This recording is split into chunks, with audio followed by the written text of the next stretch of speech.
And your immediate supervisor was Vince Hall? Yes. And there was nobody between, as far as position level, no one between Vince Hall and the mayor? No. Okay. Was there anybody as far as rank between you and Mr. Hall? I don't know how to answer that because there were other people that worked in the office. There was Alan Jones, Lee Burdick, there were other senior staff members, but as far as the actual ranking order, they were all senior staff. How about this? Did you have any subordinates? Did I? Yes. Yes. And who was that? Stephen Hadley. And what was Stephen Hadley's job? He was to work with me as my Deputy Director of Open Government. Do you remember about when Mr. Hadley was no longer working for the city of San Diego? I left in the beginning of April of 2013, and so Mr. Hadley probably left within a few weeks. I don't know the exact number. Now, what were Mr. Hadley's job duties? What did he do on a daily basis? Well, what he did when we first started working there is he and I both volunteered to help with constituent services because there was nobody really handling that, and the emails and the phone calls and the correspondence was piling up, and so we offered to try and help do that since both of us had prior city experience and knew how to do it, whereas many, if not most, of the staff that had been hired had little, if any, recent city experience and wasn't sure how to handle that, so we started doing that. I also, again, trying to do my open government work, but I was also tasked with the cameras, to deal with the cameras that were going to be placed at the children's pool, where there was a lot of controversy going on about the seals.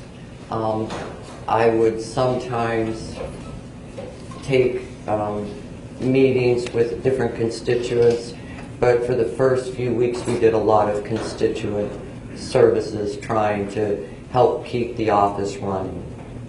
It's related to Mr. Hadley. I'd like to direct you back to Mr. Hadley and ask you this question. Is it true that all Mr. Hadley did was drive you around? No. Okay. What else did he do other than just driving you around? Mr. Hadley did constituent services. He sometimes staffed Mr. Filner at meetings. He wrote letters. He helped me with when we were allowed to do our open government work. He and I worked on a open government web page that was, I believe that was in February and March we worked on that. And essentially what that was to put all tying all the city services onto one web page, including required postings. So we spent a great deal of time working on that. We also had regular staff meetings we were required to attend, and then we would do whatever either Mr. Filner was directing us to do or what Mr. Hall directed us to do. And we also assisted other staff members who had never worked in the city before, trying to answer their questions and help them understand sort of how to navigate the city system. Is it true that there was this large stack of letters in Steve Hadley's office that he had failed to respond to? No. Do you recall a stack of letters or emails that had amassed by the time that you had left? I recall that when we first started working there, that there were numerous emails and types of correspondence that were coming in, and that there was nobody responding to them. And so what was happening is they were just piling up. And so they were piling up in the computers. They were also piling up as far as mail and letters and constituent calls. As a result of that, when Steve and I saw that, Mr. Hadley and I saw that, we decided that somebody needed to do something, so we tried to help with that. What I quickly learned, and to just give you one example, when Mr. Hadley and I would sometimes go out to community events to staff Mr. Filner. And we were at a community event out in Claremont that Mr. Filner was supposed to attend, and he did not attend. So when I got back to the office the next day, I wanted to draft a letter to explain to the people that he was sorry he could not attend, and that he tried to make it another meeting. It was a sort of pro forma letter, I thought. I've written thousands of letters in my life, but it took probably 5 weeks or longer for me to get that letter through the process, this bizarre process that was set up, in order to get that letter signed so that I could actually get that letter sent out to the constituents. So it wasn't the case that the letters were piling up in any of our offices. It was a case of we couldn't get the letters back, and when we did, we would oftentimes get a sticky on the letter with with just the words no, because we maybe had used the wrong size paper clip, or we had put a sticky in a wrong position. So rather than saying this is how you needed to fix the letter, or this is what's wrong with us, or telling us, we would just get this series of letters being sent back over and over and over again. Okay. Well, how about this then? Is it true that you resigned because you thought that Steve Hadley was about to be fired? No. I have already opened up what's been marked as Exhibit 17. You go to the screen. Do you see that? I do. And that's your resignation letter dated Wednesday, September 8th. Oh, sorry. April 2nd, 2013. Yes. If you could highlight the first paragraph.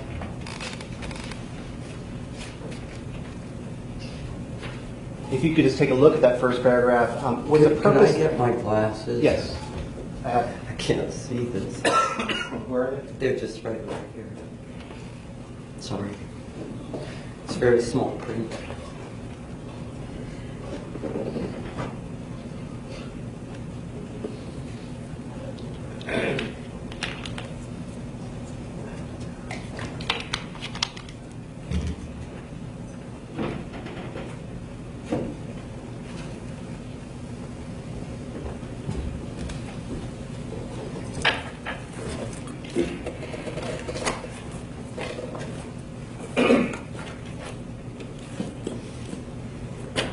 I apologize for the not being able to find my glasses.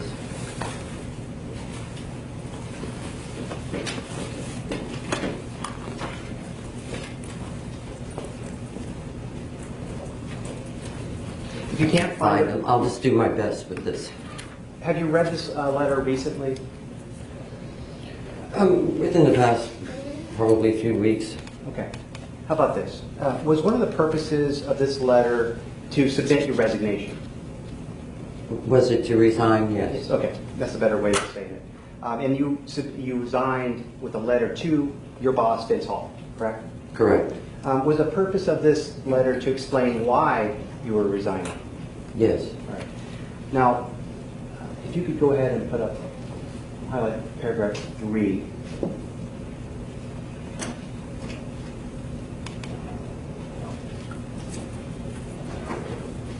Was one of the reasons you resigned, did that have to do with frustrations that you were feeling in trying to do your job as a director of open government? Yes. And can you briefly explain those frustrations as they pertain to why you resigned?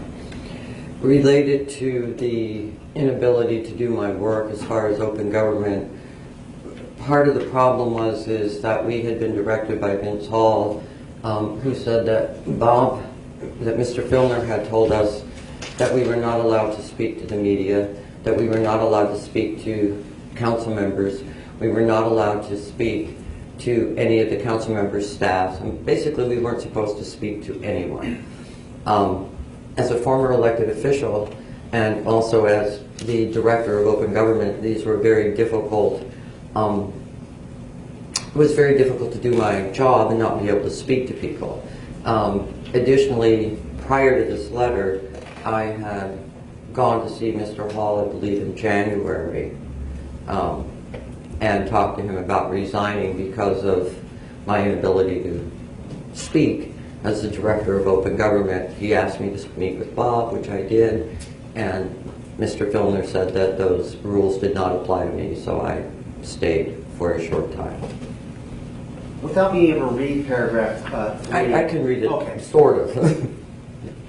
Which paragraph? It's paragraph 3, and it's the one that starts out. Okay. However, Okay. all right. Just in general, did that third paragraph pertain to those frustrations that you were just explaining to the jury? Well, essentially, myself and Mr. Hadley had completed the open government webpage, which we were very proud of. It was very good work, and in fact, it's still on the city's website today. As that was part of the March celebration of Sunshine Week, which is an open government week. So we had done quite a bit of work related to open government. I had gone in to speak to Mr. Hall about our next batch of work and what my goals would be and how I wanted to proceed. And one of those was to work with the community planning groups that are essentially officially sanctioned by the city to assist them with issues such as the Brown Act, and specifically to put something together so that they would have a template that they could use so everybody would be able to understand the rules.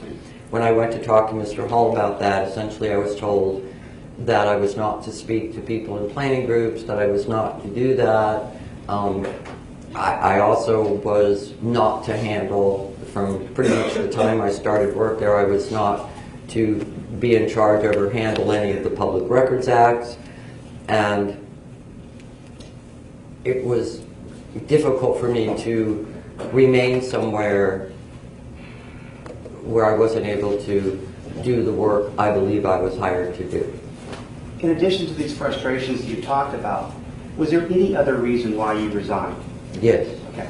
Now, were those frustrations that you just explained to the jury, were they alone, in your mind, sufficient to cause your resignation? No. So if we could take a look at paragraph 4, if you could highlight that, please.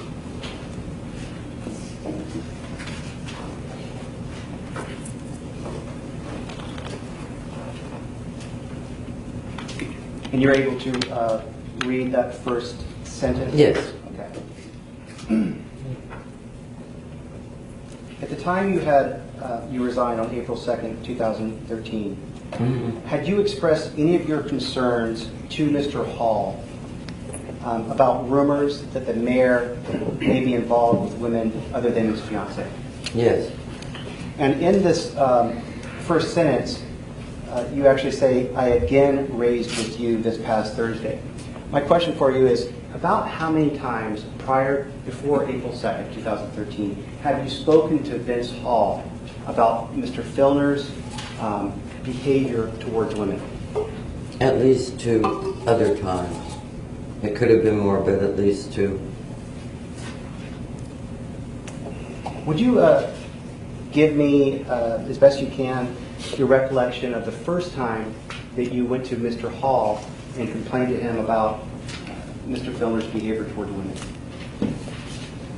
I talked to him and expressed my concerns that I was hearing from people in the community that were very strong supporters of Mr. Filner's, that his behavior at events outside of the office, either in his official capacity as the mayor or at fundraising events where he may or may not have been attending in his official capacity, that his behavior was making many, many women uncomfortable, and that they were talking about his wanting to ask them out for dates, to get too close to them, to make them generally feel uncomfortable, where he was trying to get them to either go out or... Okay. And you said you heard that directly from the community, perhaps constituents? Yes. Okay. About how many different people within the community that were not city employees ever reported to you inappropriate behavior that they believe that Mr. Filner had towards women? From outside the community, from outside the city, the communications were primarily with one woman who shared with me on a pretty regular basis what she was hearing and expressing her concerns and asking if there wasn't some way that this could be addressed. Do you feel comfortable providing that name of that woman? No. Okay. Was this woman in a position where she would have frequent opportunities to observe Mr. Filner? Yes. And what was that position that allowed her to observe? It wasn't a position per se. She was one of Mr. Filner's very staunch supporters. She regularly would be at events that Mr. Filner would attend. She had previously worked for the city. She was very, she volunteered a lot. She was very active in the community, in the political arena. And so you reported what you were hearing from her to Vince Hall? Correct. All right. Now, I'll get into Ms. Sanchez-Hunter in a second. Other than her, any other city employees ever reported to you what they had learned or had seen as it related to inappropriate behavior by Bob Filner towards women? City employees? Yes. Other than this? Other than Ms. Sanchez-Hunter. Specifically, Mr. Hadley. Did he ever inform you of anything that he had heard that you in turn reported to Mr. Hall? Mr. Hadley talked to me about his observations because he was sometimes called upon to staff Mr. Filner.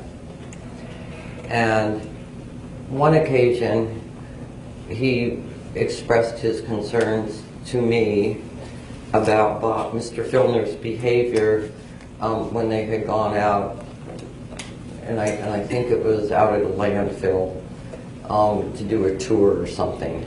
And the behavior of Mr. Filner and how he related to the only female employee, which Mr. Hadley felt was a bit over the top.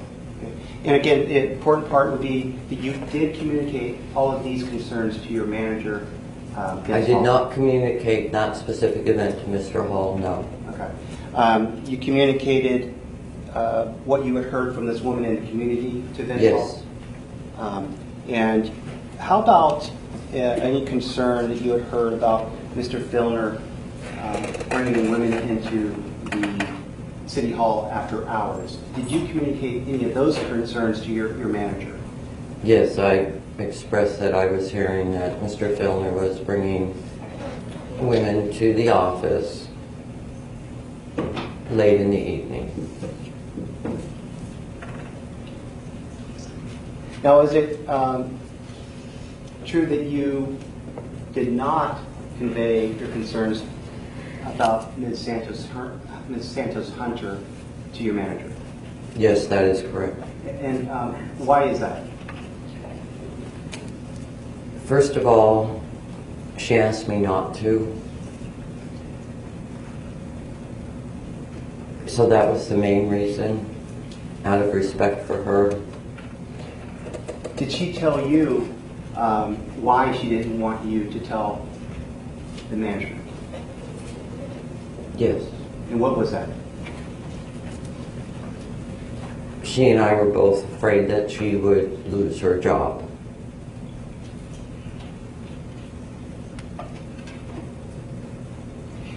Had Mr. Hall said or done anything that you heard or saw that led you to believe that anybody who complained about Mr. Filner, as it pertained to his treatment of women, would be retaliated against?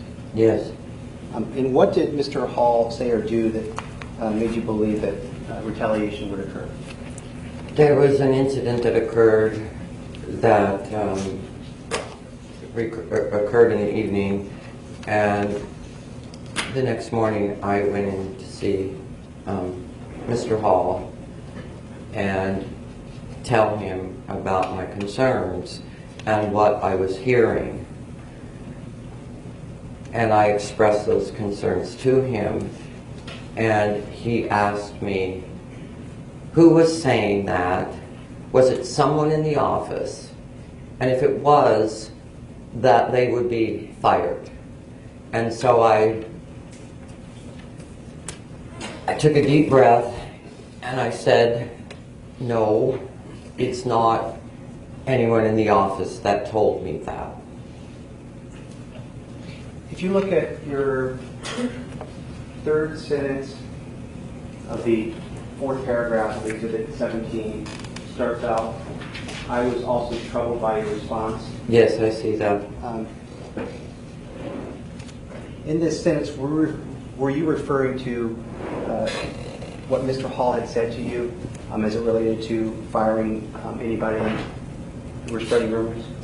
I'm sorry. Was that sentence pertaining to that incident you just testified about where Mr. Hall had threatened to fire people? Yes.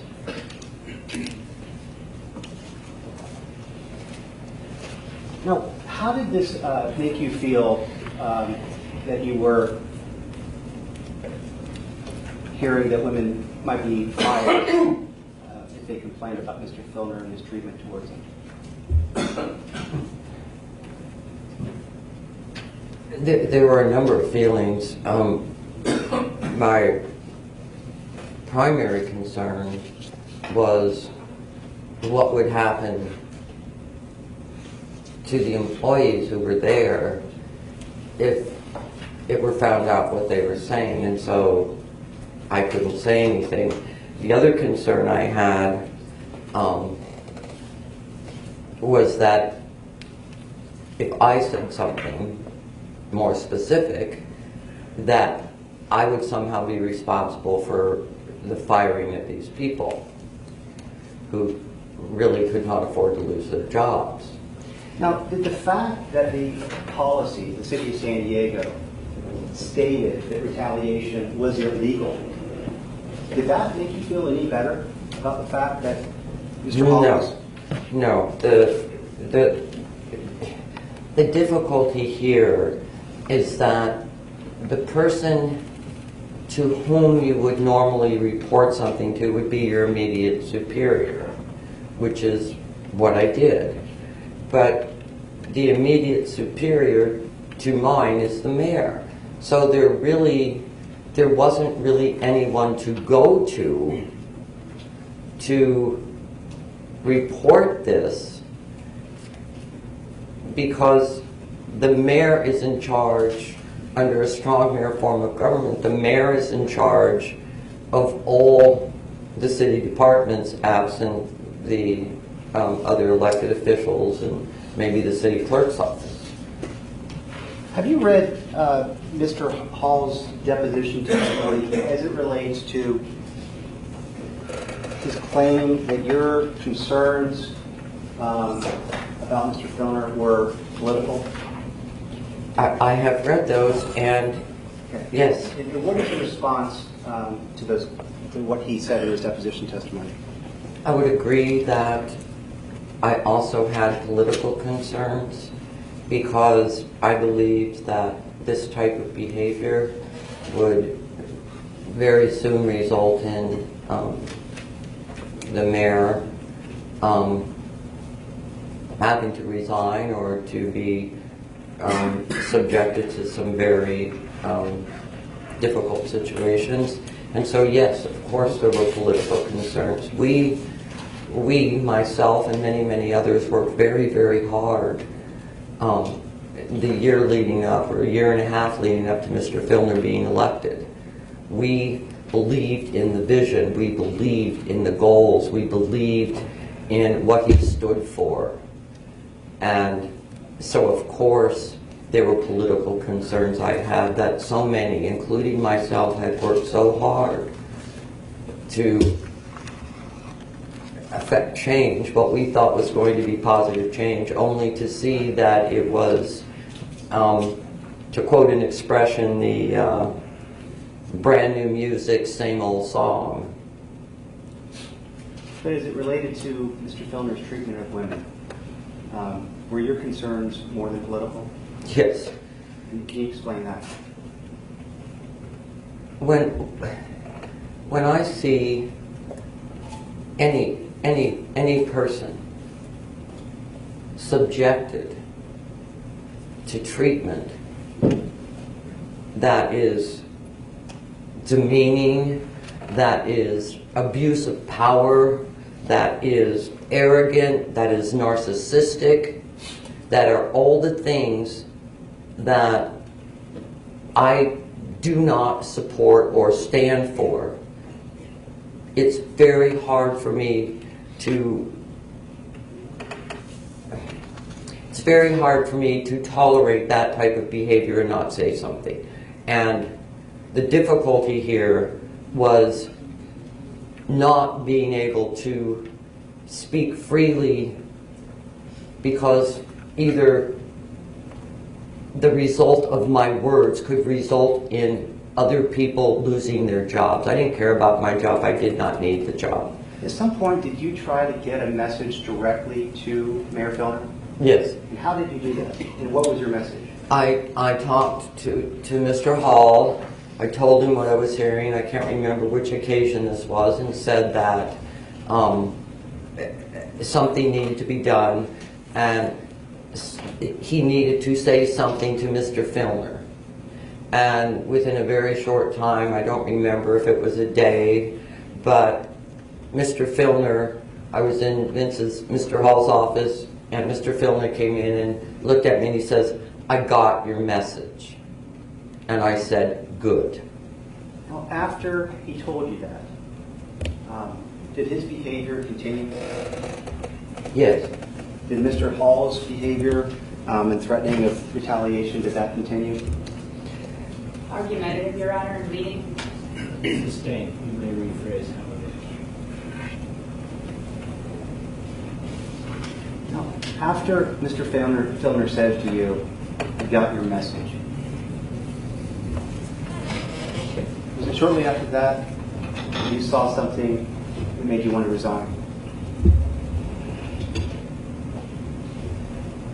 I was there for such a short time, and the time is so compressed, but yes, it was shortly thereafter that I felt I could no longer stay employed there. Another person. Cross-examination. Ms. Lautner?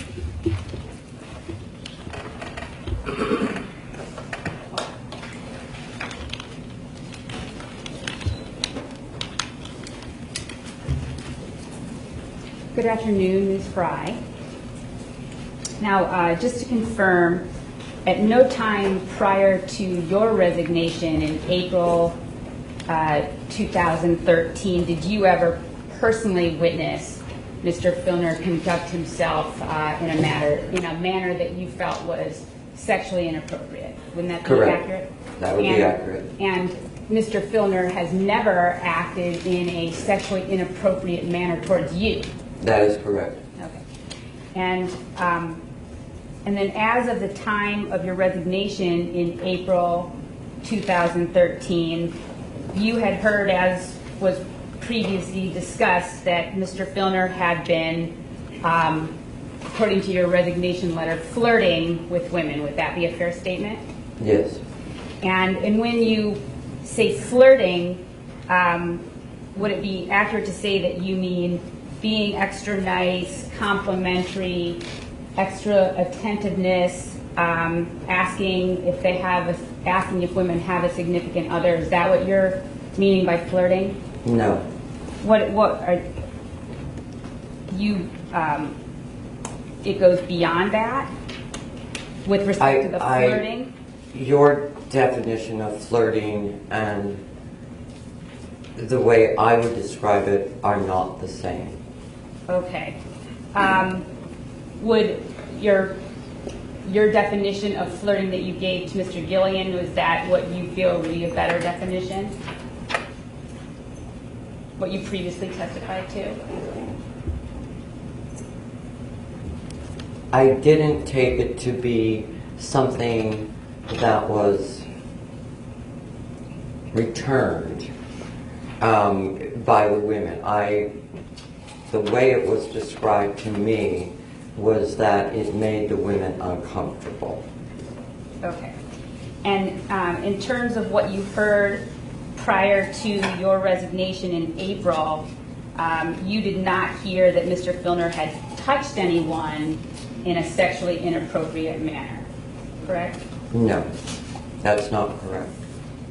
Okay. It's not correct? No. No. What sort of touching did you hear about?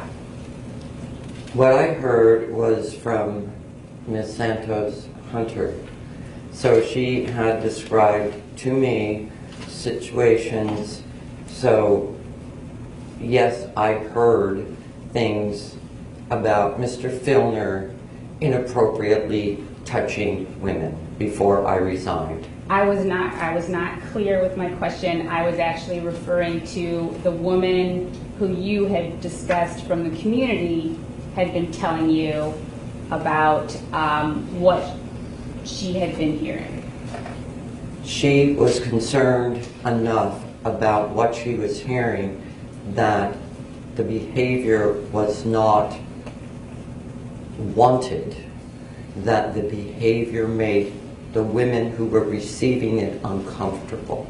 Move to strike as non-responsive, Your Honor. Motion denied.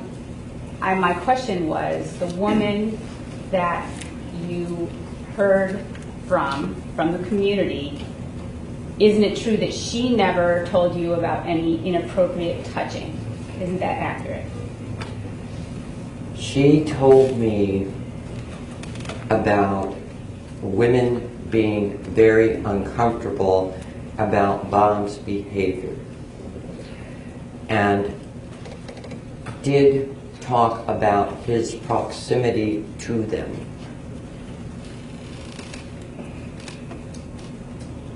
And then you also, as I understand it, had heard the time of your resignation in April 2013 that Mr. Filner may have been having some liaisons or dating relationships with women that were not his fiancée. Would that be a fair statement? It would be fair to say that what I was hearing is that Mr. Filner was bringing women up to City Hall to the mayor's office who were not his fiancée All right. after hours without his police detail. But as far as you know, these women were going consensually. You hadn't heard that it was consensual, correct? That is correct. And in terms of what you shared with Mr. Hall prior to your resignation, would it be fair to say that the information you shared with Mr. Hall was limited to the information that the woman out in the community had conveyed to you about the flirting, and then the rumor, so to speak, about Mr. Filner bringing women, not his fiancée, to City Hall? Would that be what you conveyed to Mr. Hall? In addition, yes, on different occasions, but in addition, an incident that I brought to the attention of Mr. Hall that occurred in the office and was brought to me by other employees that work for the mayor. Okay, well, I don't want to,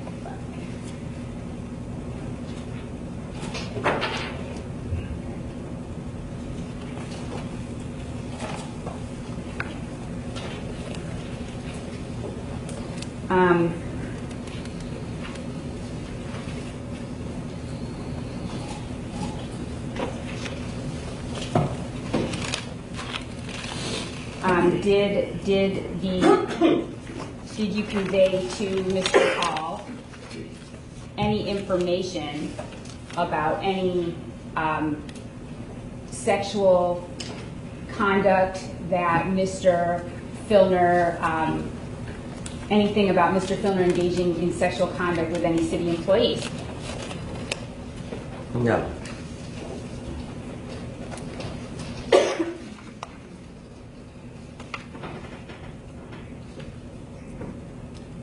And we talked a little, or there was previous discussion today about your concerns that you shared with Mr. Hall prior to your resignation. And isn't it true that the concerns that were conveyed to Mr. Hall were, for the most part, political concerns, in that you made a point of saying that the Republicans were going to set Mr. Filner up? I did say that to him, but that was not my primary concern. I believe I answered the question earlier about all of the concerns I had. Well, isn't it true that what was actually conveyed to Mr. Hall was your political concern that Mr. Filner would be harmed politically? That was one of the concerns that I conveyed to Mr. Hall. He was well aware of what I was telling him.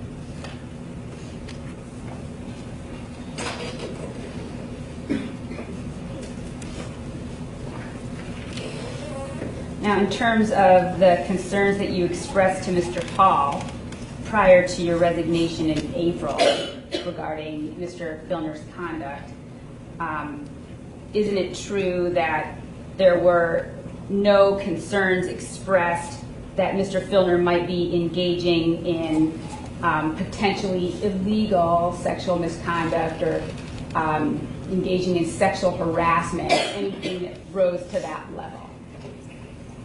Isn't that accurate? Could you repeat the question, Sure. please?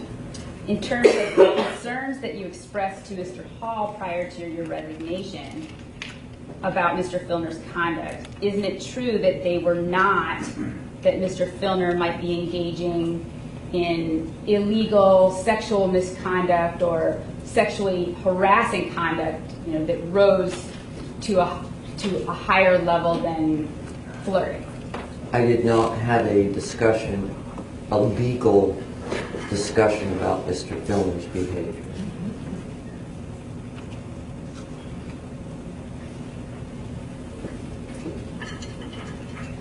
Now, prior to April 21, 2013, were you aware of any city official who knew about any sexual conduct by Mr. Filner toward a female city employee? I'm sorry. Yes. Were you, or I guess maybe the question should be, as you sit here today, are you aware of any city official who knew about any sexual conduct by Mr. Filner toward a female city employee prior to April 21, 2013? That knew, I would say Mr. Hall. I spoke to Mr. Hall about Mr. Filner's behavior. Towards a city employee?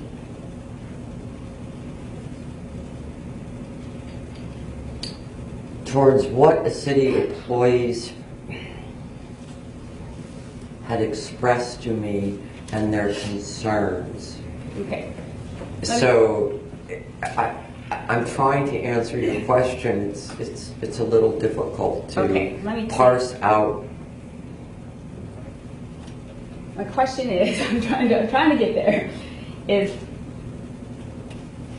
prior to April 21, do you know of anyone, any city official, who was aware of Mr. Filner engaging in sexual conduct towards a city employee?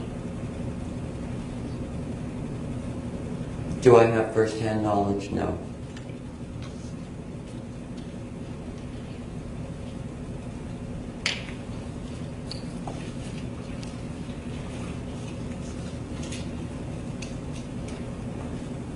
Except for Mr. Filner.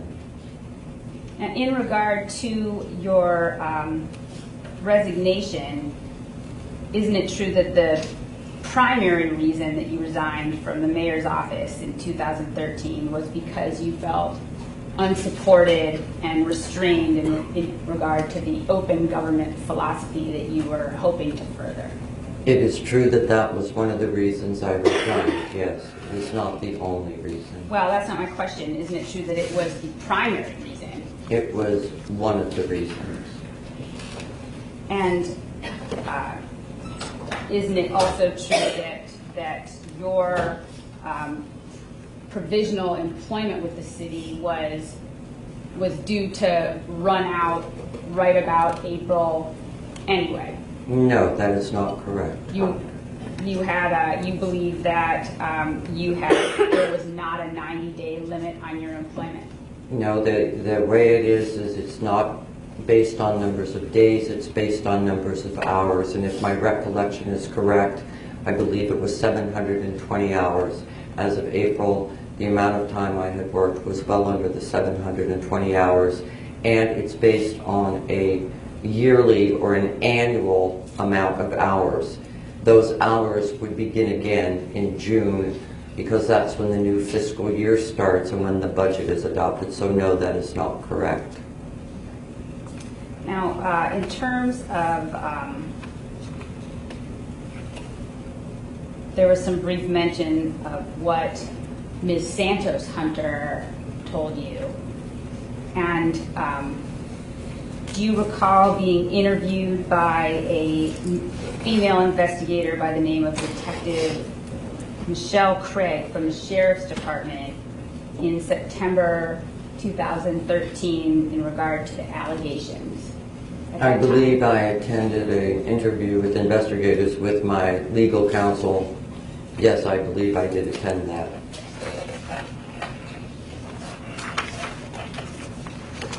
And do you recall telling the investigator at that time that it was not until after you resigned from the mayor's office that Ms. Santos Hunter called you and told you about Mr. Filner's behavior towards her? No, I don't recall that. Do you recall telling the investigator in September 2013 that you knew it was after you resigned because and had left the mayor's office because Ms. Santos Hunter had fallen ill and had to be ambulanced to the hospital, and it was after that she called you upset about her job and the way Mr. Filner had scolded her about her work? Do you remember telling the investigator about that? I'm doing my best to remember what happened in 2013 and exactly what happened in that particular situation with the investigators. My best recollection, which is all I can tell you today, is that she told me what was happening to her prior to my leaving the mayor's office. That is my best recollection. As you sit here today? As I sit here today, yes. But you recall having an interview in September 2013? I recall having that interview, yes.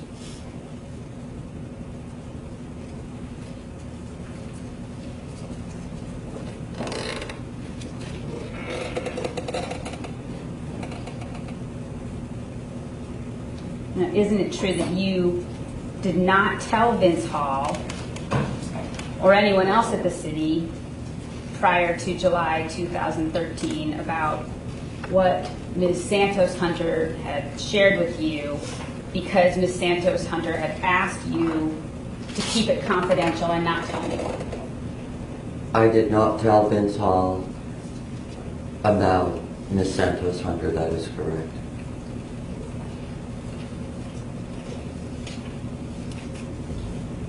And when Ms. Santos Hunter spoke with you about Mr. Filner, isn't it true that she told you that she could handle him, meaning Mr. Filner, and that she would deal with him herself? Yes. And didn't that also play a role into why you did not say anything? No. No? No.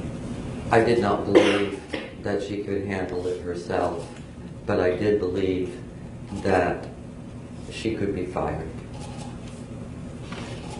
Well, didn't Ms. Santos Hunter tell you that she could handle Mr. Filner because she had, quote, information on him that she could use against him? There's a lot of women that under certain circumstances believe that they have the strength and the ability to stand up to a person who is abusing their power and sexually harassing them, and they believe all sorts of things. So, did I believe ever that she could handle it and handle that kind of behavior in order to keep her job? No, I didn't. Move to strike as non-responsive. It was non-responsive. The question simply then was, didn't Ms. Santos Hunter tell you that she could handle Mr. Filner because she had, quote, information on him that she could use against him? Miss Santos Hunter said she could handle it, yes.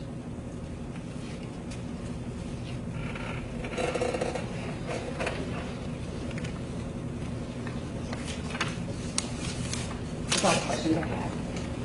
Redirect, Mr. Gillian. At the time Ms. Santos told you what Mr. Filner had done to her, that she could handle it, did you believe her? No. And why not?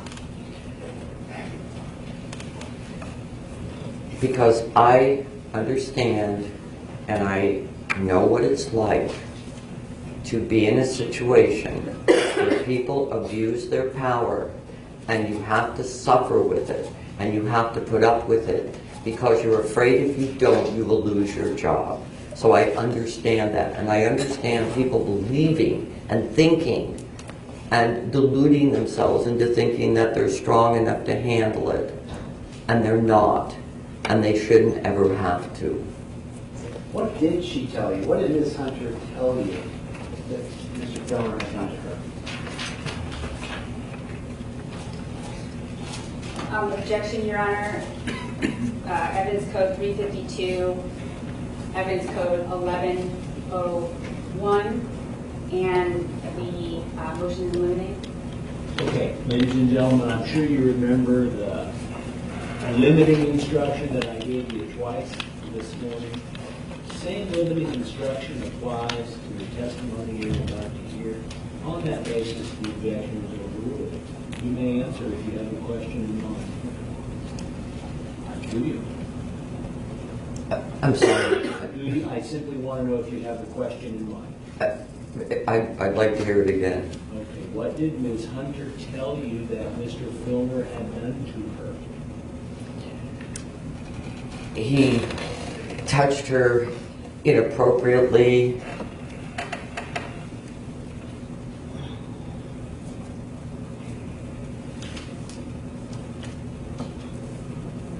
He tried to kiss her.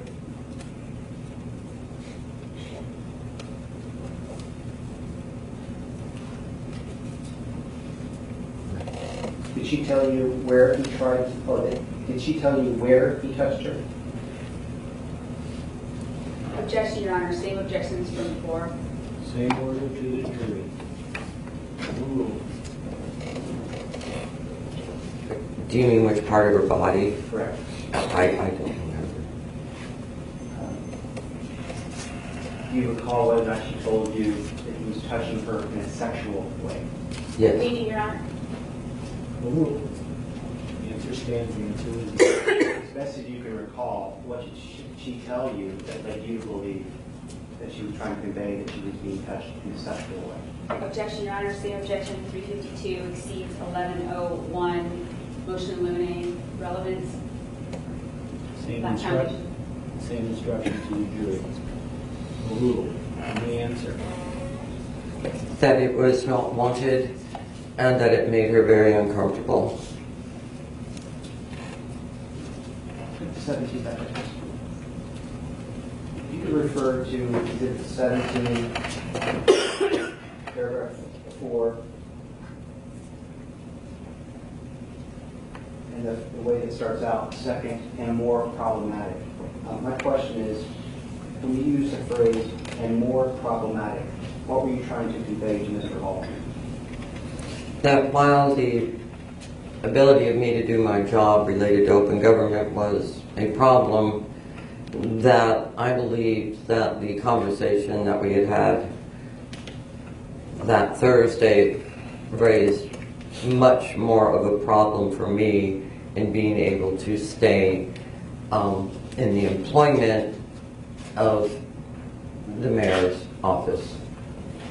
If there hadn't been for the problems you conveyed in paragraph 4, as it related to treatment of women, would you have resigned? Also speculation. Rule. I probably would have not have resigned at that time. As necessary? Any withdrawals? Okay, you need to step down.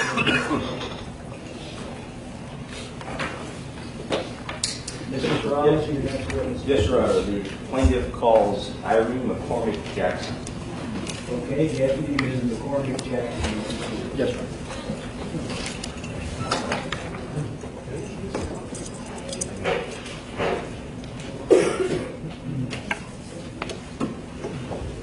McCormick Jackson.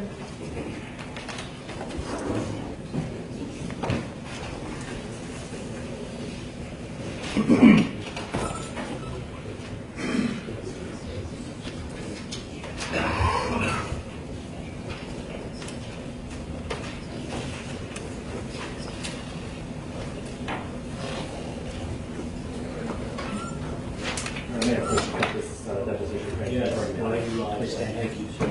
Raise your right hand and face the camera.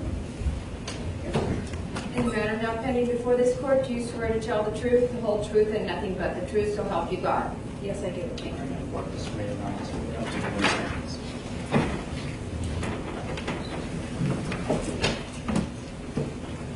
Straight.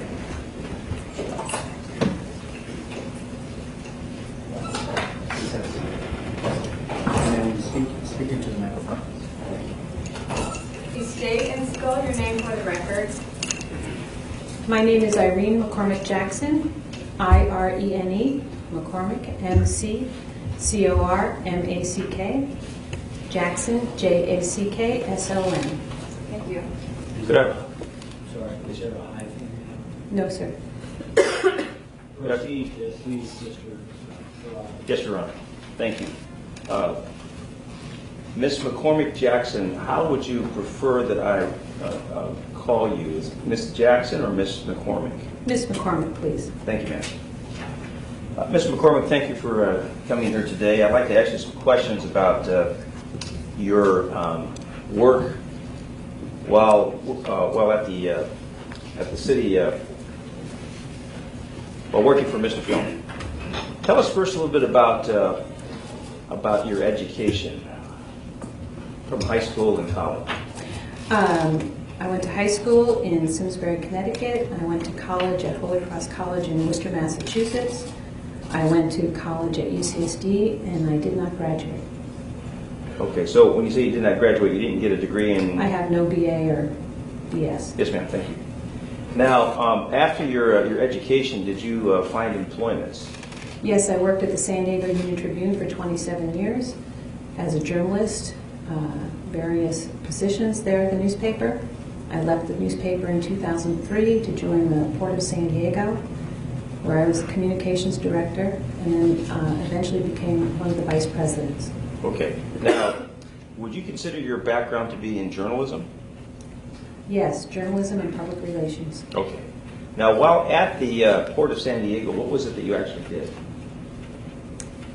At the Port of San Diego, I started as the Director of Communications, so I handled all communications, press releases, media relations for the port at the time. I then took on community relations as well, working with all the constituencies that the port has in their 5 member cities.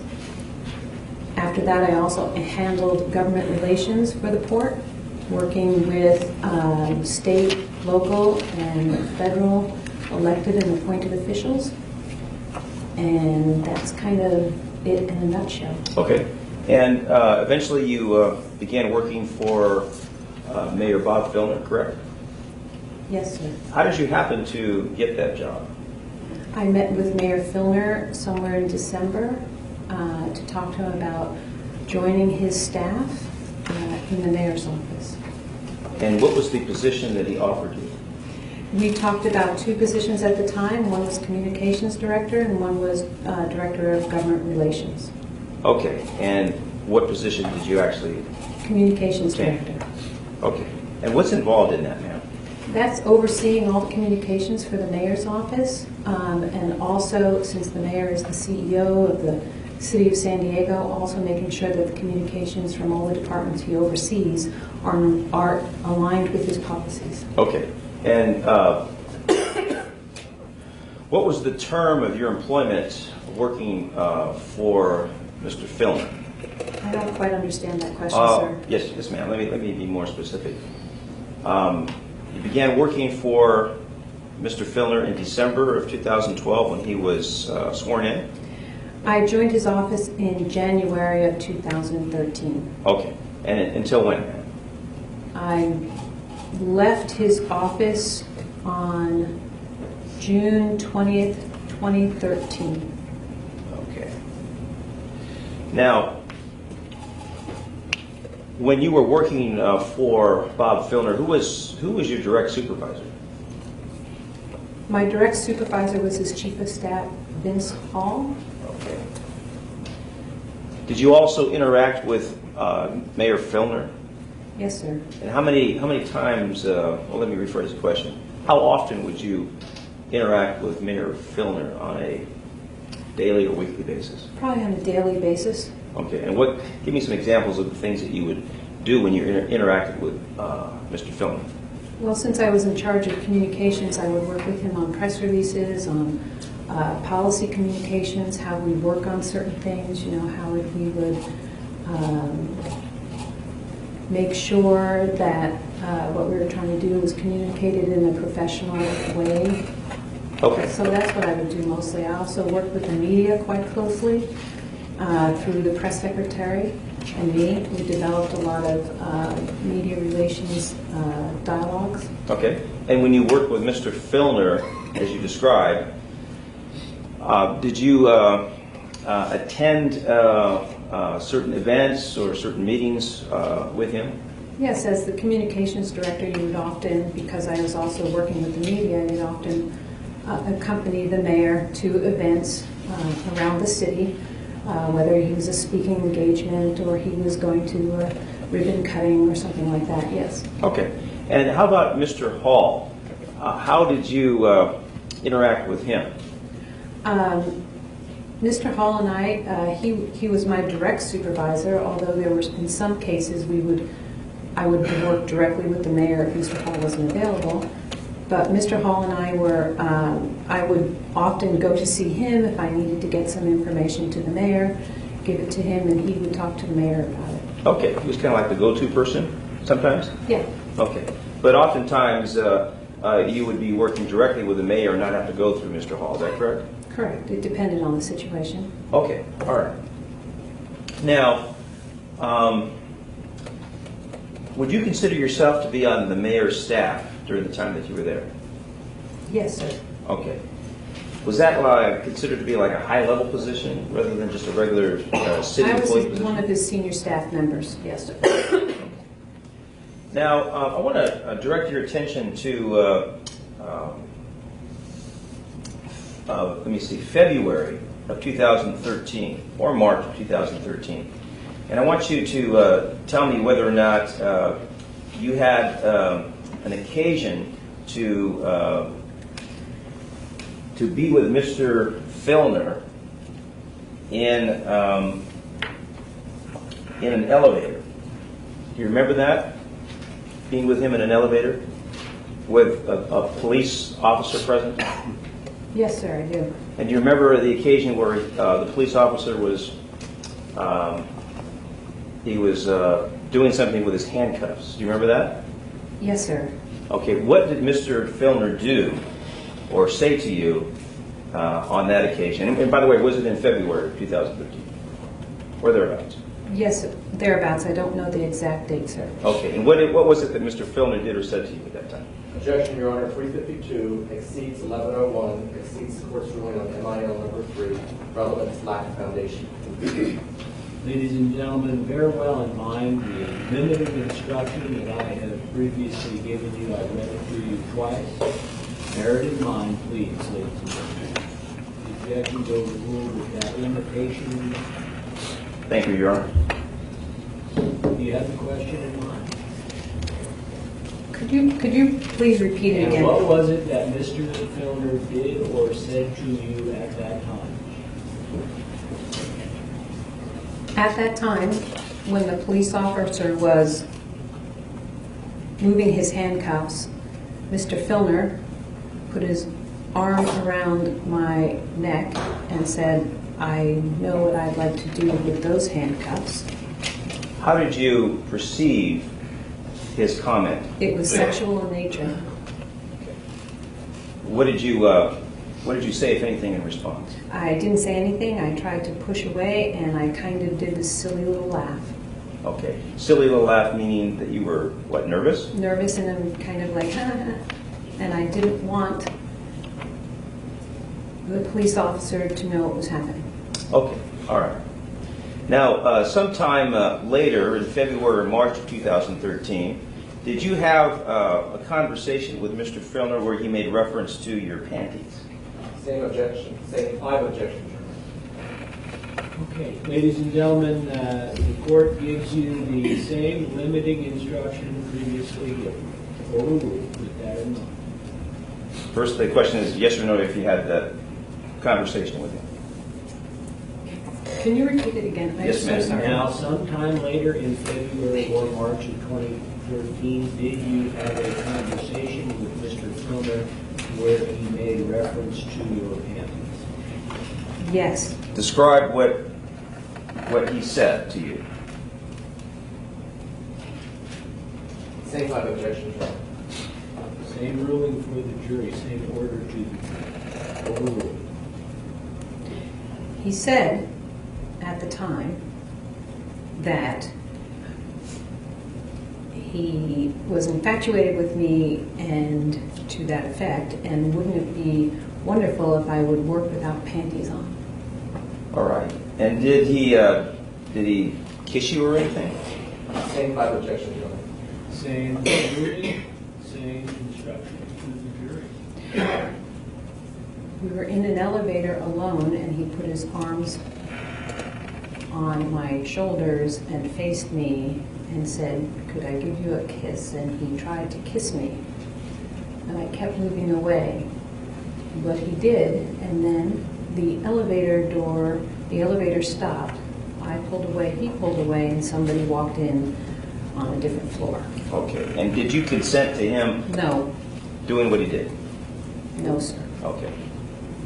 Now, when he said, would it be great if you took off your panties and worked without them on, what was your response?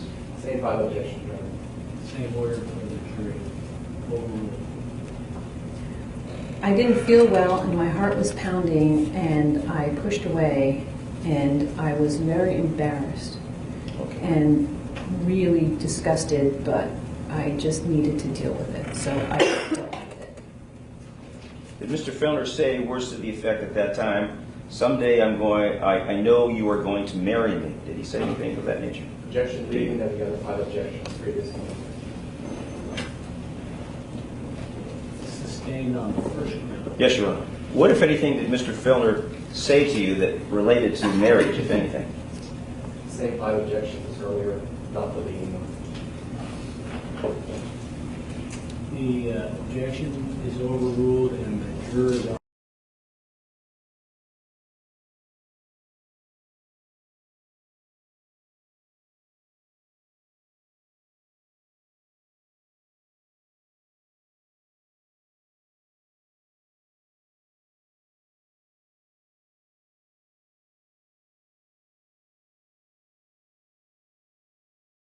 instructed to keep bear well in mind the limiting instruction here before.